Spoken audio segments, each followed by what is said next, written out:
Hello, magandang hapon sa inyong lahat. 5:30 na po. So, nandito tayo sa ating mini garden. So, papakita ko lang sa inyo yung talbos ng ating kamote from trimmings. Ayan na. Dami ng dahon. Yung kangkong naman, ayan na din. Trimmings lang din po yan. So, ito na yung mga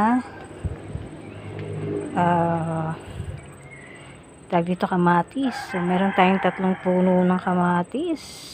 Sana lumaki ito ng matagumpay at makapangunga, no? Actually, meron ng bulaklak eh.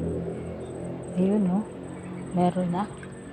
So, sana tuloy-tuloy. May isa pang kamatis doon. Ewan ko lang kung ano nangyari. Ayun, yun. Tapos may papaya. Tumubo na lang din siya dyan. Tapos, yung sili. Ayun. So, I hope lumaki rin din siya ng maayos at magbunga. May bulaklak na siya actually. Tapos itong pipino. Sabi nila ang pipino, dapat daw yan sagana sa tubig para hindi maging mapait ang lasa. O di dinilagan natin 2 tabo. Siguro naman sipat na yon. Then itong ating okra, nilipat natin from there. Kasi mukhang hindi siya lalaki doon. Kaya nilipat ko. So may 2 puno po tayo ng okra dito. Talong na lang. Yung talong ko, ewan ko ba't hindi tumubo. Kompleto na sana eh. So okra. Okay, kamatis, papaya, sili, at marami pang iba na pwede nating itanim. Tag-ulan na ngayon kaya maganda-ganda ng lupa. Ano? Ayan. So, yun lang gusto ko i-flex sa inyo guys. So, kahit maliit ang ating lugar, basta may lupa, makakapagtanim tayo. Kahit dyan sa container lang, oh, pwede naman. Actually, nung unang pagtatanim ko, bumili pa nga ako ng lupa eh.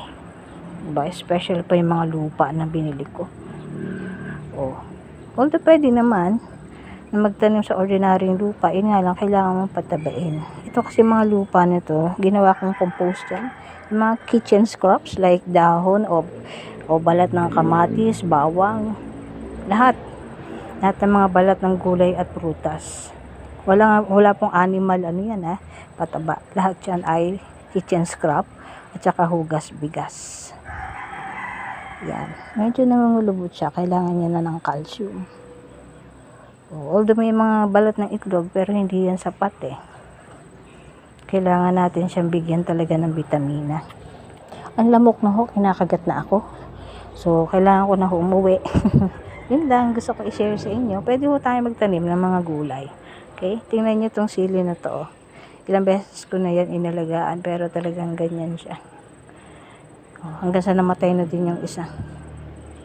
Okay, ito yung kangkong. So, bukas mamumuti tayo kasi kinakain siya ng peste.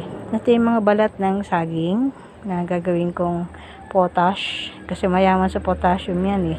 So, papatuyuin, then gugupitin, ilalagay doon. So, yan. Kung mapapansin nyo, puro balat ng itlog, ano? Oo, kasi yan po ay binilad ko muna. Yan ay mga balat ng nilagang itlog. So, mga luto na ho yan. Kaya ay yung bakterya niya nan.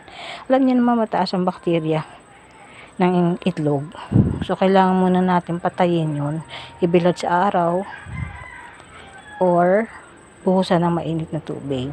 Pag nilaga na ho, okay lang na hindi na. Kasi patay na yun eh. Luto na yun. Sana lumaki kayong maayos. Mabuti naman to, wala pang peste, mga white flies. Kadalasan kasi ang sakit ng kamatis is white flies. Yan. Mabuti naman, thank you Lord. Sana makapagpalaki ako ng malaki nito. At makakapagpabunga ako. Okay, so yun lang guys. Thank you for watching.